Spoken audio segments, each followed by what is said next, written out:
So Contender Series is back for 2024 with the 2024 season, and it's going to be starting off with, of course, week number 1 next Tuesday, and this is a season that I am very much looking forward to. I actually believe that this is going to be the best season we have seen so far. I think overall the talent that is on the season is better than any other season we have seen in the past, and overall I just really cannot wait to start breaking down this Contender Series season and also watching it.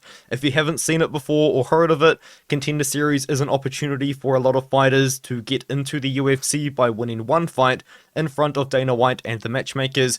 It will be broadcast every single Tuesday on ESPN Plus, but also UFC Fight Pass at 7 PM Eastern Time. It's going to be a great time. There's 10 weeks, so there is 50 fights, and maybe we'll see 50 prospects signed. There are 46 fighters signed last season, to my knowledge. Let's see if they can kind of sign that many people again. We will see. Of course, I will be doing articles for the Contender Series every single week before the events do take place on the WeWantPicks.com channel, as also my channel and the WeWantPicks.com website. And with that, it is $10 per month for the premium membership, but you do get access to a lot, like Angelo and Jacob's Bets, articles that I write every single week about the PFL and Contender Series and just non-UFC events, and the We Want Picks guys cover everything UFC in that space. So with all of that being said, now let's get into my predictions for week number 1. So kicking off the week 1 card and also the entire season are two young up-and-coming flyweights that are very much UFC ready and are very much great prospects to keep your eye out for, and I'm very much looking forward to watching this fight. It is Antoine Ho fighting against Lona Kavanagh in what should be a very good technical flyweight bout that, in my opinion, is going to go all 15 minutes. Antoine Ho is a very fast striker that does mix in his grappling quite well, whereas with Lona Kavanagh, I feel like he is much more of a primary striker, and you don't necessarily see him mix in too much offensive grappling in his game, but he does have very good takedown defense. I think that Lona Kavanagh, out of these two, is actually going to be the fastest striker, and also I think he is the more polished striker. I do understand that a lot of people have been saying that he has been working on his grappling and his ground game, but I do feel like just from what I've seen so far, I do think that I would have to give an advantage in the grappling to Antoine Ho. Both guys are very, very fast for the weight class. I think that both guys are very much probably going to put on a war for 15 minutes, but I am going to side with Lona Kavanagh in this fight. I do think that he's going to be able to keep the fight on the feet and able to use his boxing. He's got a very nice counter boxing. I think that was mostly showcased actually in his more recent fight where he took the toughest opponent of his career in Sean Marcos da Silva, was able to hurt Sean Marcos da Silva in the first round, and then just kind of took over from there, and really, in my opinion, in that fight showcased how good he can be in his striking. Antoine Ho has been fighting for the LFA, and of course it does train in the USA as well, whereas Lona Kavanagh trains in the Europe and in the UK. Antoine Ho does mix in his grappling with his striking a little bit more. He does have a good win over the wrestler Miguel Sanson, but before that has had an undefeated amateur career. So he is undefeated as an amateur and a professional, but as I did state before, I think it is going to be Lona Kavanagh here. I do think that he is the fastest striker. Some people may disagree with me on that, but I think that it's going to be that technical, crispy counterboxing. Now, where the fight does get very interesting is, in my opinion, the odds are just way too wide for this one. Lona Kavanagh is minus 250 right now, minus 240 on some sports books, and Antoine Ho is about plus 195, plus 175, all the way to plus 200. I do think that's a little bit wide. I actually think that this fight is significantly closer than that, and with the Contender Series underdogs, I think won more often than not last year. So if you really want to get on a good underdog, Antoine Ho could be that, but my pick and prediction is Lona Kavanagh to win in a 15-minute decision, and I do think that this is going to be a fantastic fight to kick off the card. And now we have Meng fighting against Rami Hamid, and if you guys were unaware, this is actually a very short notice replacement fight where Rami Hamid, to my understanding, actually only accepted this fight a couple of days ago, so that is going to be less than 1 week's notice for Rami Hamid if he did accept the fight when I found out about it. What was originally meant to happen was Meng was going to fight against Islam Dulatov. Islam Dulatov has now been rescheduled to a later date, and in my opinion, that was a much more difficult fight for Meng than what Rami Hamid is going to be. Meng is a fighter that I am a fan of. I have been very impressed by him, especially very recently. I do think that his most recent fight is actually his best performance, which you do like to see. It tells me that he has been improving in his game. He, I believe, lost 3 times to Kavanagh in a trilogy, lost all 3 of those fights, but then was given a 4th fight on a JCK card, which can be watched on UFC Fight Pass, and he was able to get that win. And in that fight, he looked very good. He showed very good defensive grappling, which he did struggle with in the past against that same opponent. And on the feet, it was very clearly a Meng fight. He was very much clearly the better striker and the more comfortable striker. And more so importantly, he is absolutely massive, 170 pounds. He's listed at 6'2", but he's a big 6'2". And if you do look through his career, of course, there is some very obvious standouts. The fact that he hasn't really fought the best competition, but he does have a couple of good wins and a couple of wins that can be found very easily. His win over Arajali, who was 4-0 at the time, and Tayalaki Niraji, who was 6-0 at the time, but has now gone on to actually prove to be a very dangerous opponent in his own right, winning over Han-Seol Kim on the road to UFC. Meng is a kickboxer. He has a professional kickboxing background. He's very active in his career with 42 professional fights, and I do believe that he is going to be the better striker in this one here against Rami. Rami is very hard to track down, as he has been very inactive in his career recently. He did fight a year and 7 months ago, but before that hadn't fought for a few months, and these weren't really against the best competition. And then before that took about a year off against Elias Santos, fights that can be found on YouTube for Titan FC. But he was meant to be on the Contender series last year against Raymond Magomedaliev, who did end up losing his fight to Mauricio Rufy, who a lot of people probably know about. Rami is very, very hard to track down because, in my opinion, you learn absolutely nothing out of his 2 most recent fights against Julio Diaz and Jimmy Alberto Diaz-Zeleta. I was able to watch these fights, and they both kind of just go the same way, where Rami defends takedowns and lands leg kicks, and eventually the opponents quit to leg kicks. Like his opponent here, Jimmy Alberto, he took a big leg kick like 10 seconds into the fight. It obviously affected him. And then when the fight was finished, he took another big leg kick and he just sat down and just refused to fight. Very, very odd. So you can't really learn too much. And then against Elias Santos, who has gone on to actually make a bit of a career from himself after starting 2-4 in his career. In that one, we saw Rami have to defend a lot of takedowns, but there were a lot of moments where Hamid is standing in the middle of the cage with his hands pretty low and doing absolutely nothing. And I think that in moments like that, Meng is going to be able to pressure forward, use his reach advantage, which he does have by a few inches, and kind of piece apart Rami from range. And I do think eventually he's going to land something big. Maybe we could see Rami offensively wrestle. We haven't seen him do it in 3 years. We haven't really seen him have a real fight that has lasted longer than a minute and a half in 3 years. I do have to go with Meng. I think that he does have potential to make something happen in the UFC if he does avoid fighting wrestlers. He's a very talented striker. That grappling is a big kind of low point in his game. But the odds for this one is Meng against Rami is minus 225. Meng right now is minus 200 on DraftKings. The odds are all over the place as the fight was most recently announced, but I think minus 200 does make sense, even though he was opening at plus 200, so odds could be all over the place for Meng, but I do think he wins, and the majority of Tapology do think he wins as well. I do think he is the more technical striker, I think he's the higher volume striker, and that's why I do like him in the fight. Jose Delgado is another very short notice replacement fight, and this is in my opinion, better fight for Ernie Juarez than the original opponent was. Jose Delgado is absolutely massive, 145 pounds, and I think you do need to potentially consider that when you do look at this matchup, because Jose Delgado, to my understanding, only accepted this fight, I want to say, maybe about a week ago, so I'd say Delgado's potentially had maybe 1.5 to 2 weeks to prepare for this short notice opportunity against Ernie Juarez. But looking at the tape, Jose Delgado has actually impressed me quite a bit. As I did say, he's 5'11", he's a massive featherweight, and he does use that size very well. On the feet, he's got a very, very odd loose style where he does actually have his hands very low down to the ground, and then he kind of moves in a very free-flowing state. It is an interesting sort of style, but the most impressed that I would say that I probably was actually with Jose Delgado's wrestling. I would like to see Jose Delgado actually go into this fight and wrestle. And as I did say with Jose Delgado's interesting striking style, it has got him caught in the past. Alberto Romo dropped him pretty badly in the first round in that fight, but Jose Delgado was actually able to reverse the position when Romo got on top to finish the fight, was able to get the takedown and get on top and survived the first round, and then of course did eventually win the fight with his striking. He got a knockout at the start of round number 3. But you don't really like seeing that. You don't like seeing Jose Delgado go out there and get dropped by other opponents, and in my opinion, a less opponent than his opponent now in Ernie Juarez.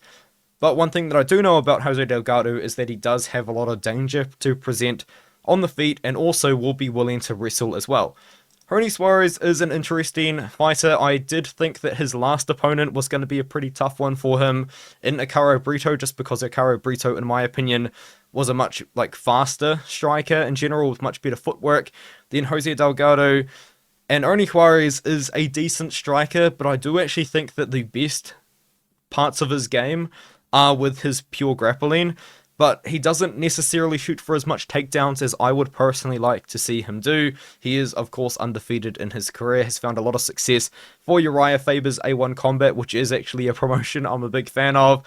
I believe they had a Teruto Ishihara fight on their first ever event, which was quite awesome. But yeah, undefeated as an amateur and then undefeated as a professional MMA fighter as well. He does find most of his success, in my opinion, with the grappling, but he can use that striking as well. I'm not very confident in this one because, once again, I think that the odds are just a little bit wide. I mean, they are very wide. Jose Delgado's coming in on short notice, on about a week's notice, and it's minus 250 in this matchup, whereas Ernie Juarez, you can get him at plus 175. The reason why I am still going to pick Jose Delgado in this one, though, is because I have seen Ernie Juarez struggle to get the takedowns before, and I do believe that Delgado, using his wrestling and his size, will be able to defend the takedowns and will just ultimately be able to potentially get his own offensive takedowns and maybe get his striking going as well. I believe that Delgado is not the pick at all on Tapology, so although he is a big favorite with the odds, he is the underdog in the community predictions there on the Tapology website. Now we can move up to a returning fighter in Bruno Lopes fighting against Mikheil Sazhiniani. Bruno Lopes, I've never been more embarrassed by a single... Actually, no, never mind. Kevin Szybowski was probably number 1, but Bruno Lopes is a very, very close number 2, because Bruno Lopes, prior to that Contender Series fight against Brenton Ribeiro, he looks amazing. He looks incredibly good. He's going out there, he's finishing opponents, and finishing decent opponents at that as well in the LFA, mixing and striking, mixing and grappling. He's looking like he could be a real prospect at 205 pounds. And then he gets exposed, and he did get exposed by Brenton Ribeiro in that fight.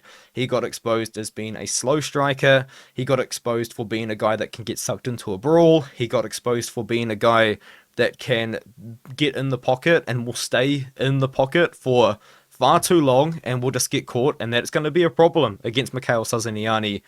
The point is, Lopes is a lot more flawed than initially we did see in his previous fights, because he was just dominating everybody. But he did bounce back against the win over Marcus Brigagal, who isn't just a guy that you can run over, and although he did still struggle somewhat in that fight and still looked slow and still showed flaws, he was able to get it done using his wrestling and grappling, and he did obviously find that submission win, and he's found his way back. And I've given you all of those red flags again about Bruno Lopes, and I'm still going to pick him to beat Mikheil Sazhiniani anyway. The best thing that I can say about Mikheil Sazhiniani is that, my goodness, I probably had the most fun watching tape on this guy than I probably have out of many people. I mean, it is pretty hard to find a lot of his fights. You do have to find them on YouTube for the most part, but overall, it can be a little bit of a mission to find them. The fight against Murtaza Talha was pretty easy to find. I believe it's just on Fight Pass. No, it's just on YouTube, because Brave has a YouTube channel. But nonetheless, Mikheil Sazhiniani is a very fun striker. He's pretty small for 205, in my opinion, but what he likes to do is pressure forward and throws in combinations. This guy just explodes, you know, he doesn't really just fight from range and throws 1, 2 strikes at one time. if he's going to go, he's going to throw 3 or 4 strikes at once. And you might like that style against someone like Bruno Lopes, because I just said Bruno Lopes can get sucked into a brawl. Bruno Lopes is a slow striker. Bruno Lopes is a guy that's going to find himself in the pocket and will stay in the pocket for far too long. And maybe that combination striking explosive style of Sazhiniani could work. But I do still have issues with the wrestling. Murtaza Talha did finish him on the ground relatively easily, and we saw him look pretty bad on the Contender Series last year. Even though he was injured, he still didn't look that good. The level of competition isn't great. I mean, this Abdullah Asayev guy, I actually did think that he looked pretty decent, and Mikheil Sazhiniani was able to defensively wrestle and even offensively wrestle in moments in that fight, so maybe that's something that you could see in this fight. We know that Mikheil Sazhiniani can defend takedowns. We know that he can get takedowns. And he ultimately did finish Abdullah Asayev, and I do think that that actually was a pretty decent opponent, and it's definitely the best opponent that he has beaten in his career. But I'm still just going to trust Bruno Lopes. I don't feel good about it, but Bruno Lopes is going to be the bigger fighter out of the two. Bruno Lopes, in my opinion, has the better pure grappling out of the two. And I do think that if Bruno Lopes comes in there with a smart game plan, he can pressure Sazhiniani backwards, which we haven't seen happen to Sazhiniani before, really, and get the takedown, and then just kind of control the fight on top, and maybe find a submission at some point in the fight. Seems like the majority agree. Bruno Lopes is minus 200. As I did say before, Bruno Lopes, I believe, was like minus 600 on the Contender Series last year, and he burned a lot of people, including myself, by getting knocked out by Brenton Ribeiro, who hasn't won a fight in the UFC yet. He was minus 600. So definitely, in my opinion, it's light heavyweights. Just stay away from this one. The under probably won't even be good value, but I do think that someone's getting a finish, whether it is Sazhiniani getting the knockout or Bruno Lopes finding the submission win. Now this fight is interesting because the odds have flipped significantly when they first dropped. Mansur Abdul-Malik is my pick to win the main event and the first main event of the 2024 Contender Series season. But Wes Scultz actually opened as the favourite. Now, to be fair, the line was minus 120 Wes Scultz and minus 110 Mansur Abdul-Malik, so that is a pick'em fight. However, it still did give Wes Scultz a slight advantage, and now that line has been bet down unbelievably. Mansur Abdul-Malik is minus 400 and Wes Scultz is plus 275. Wes Scultz, the odds makers, the experts that create these odds, gave Wes Scultz the favourite, and although I am going to pick Mansur Abdul-Malik, I can actually sell you on a way that Wes Scultz does win the fight, and that's just survive the first round. I do think it probably is as simple as that, because we have seen fighters like Mansur Abdul-Malik fight before, and we have seen them thrive. I kind of think of someone like Zachary Reese, who looked incredible against Eli Aronov, did lose to Brundage, but looked great again, got another 20-second KO. The thing about Mansur Abdul-Malik, in my opinion, that I think is so good about him, but is also a little bit of a red flag, is the fact that he has never been to the second round in his entire career. In fact, he's never been to the third minute in his entire career outside of his debut. And in that debut, he did find some issues. That Cole Jordan opponent that he did have did hurt him on the feet in moments, but of course, eventually he was able to get it done. Mansur Abdul-Malik, if you guys are unfamiliar with him, is, as you can imagine, an incredibly powerful guy. He's got so many wins in the first round, a lot of them by TKO. A lot of them are absolutely brutal as well. This Alan St. Goliath opponent was, I believe, like 6'5" or something along those lines. He was so much taller than him. Mansur Abdul-Malik took him down and knocked him out very, very badly. And that's what he's going to want to do against Wes Scultz. Wes Scultz, I think, will have the better cardio because we've seen him go 3 hard rounds before. But I think that there are still red flags there. He's also a wrestler, so it's a wrestler versus wrestler matchup. And the thing about Wes Scultz is I did see him get out-wrestled in a fight against Dylan Budka, who struggled to take down Cesar Almeida in the UFC, So the takedown defense doesn't really look like it could be there. And in moments, he pulled guard against Dylan Budka. You cannot do that against Mansur Abdul-Malik. I'll tell you what Mansur Abdul-Malik does. He takes you down and he just rains ground and pound, man. That's exactly what he did to Alan St. Goliath. It's exactly what he did to Donale Bendito. He will take you down and he will just land some of the most brutal ground and pound that honestly I've ever seen. But there is a little bit of problem though, because he is a very, very fast starter. He's 125% in everything that he does. He's going to use all of his energy to get that takedown and try and find the knockout. But what happens if he doesn't get the knockout in the first round and where Scultz is there for the second round and the third round? Kind of think of how Trevor Peek won his fight on the Contender series. He was getting beaten up for the first round badly, but he came back because he had the better cardio. Maybe where Scultz can do that, but Mansur Abdul-Malik minus 400 I think is a little bit wide. The way that I see this fight going is Mansur Abdul-Malik finds the win in the first round by knockout, or where Scultz is able to survive and then take over in the second and the third round and kind of out-wrestle a potentially gassed out Mansur Abdul-Malik. But what if Mansur Abdul-Malik has 3-round cardio?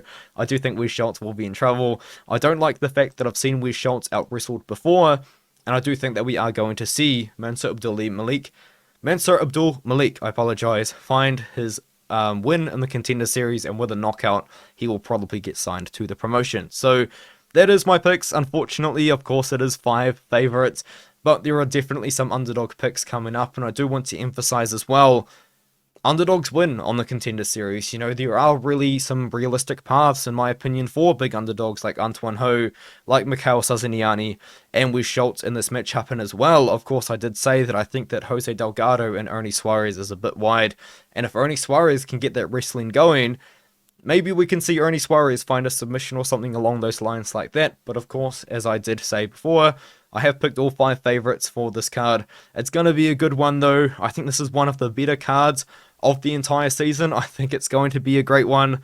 Let me know what you think of this card. Let me know your picks as well in the comment section below. And of course, I'll see you guys in the next one.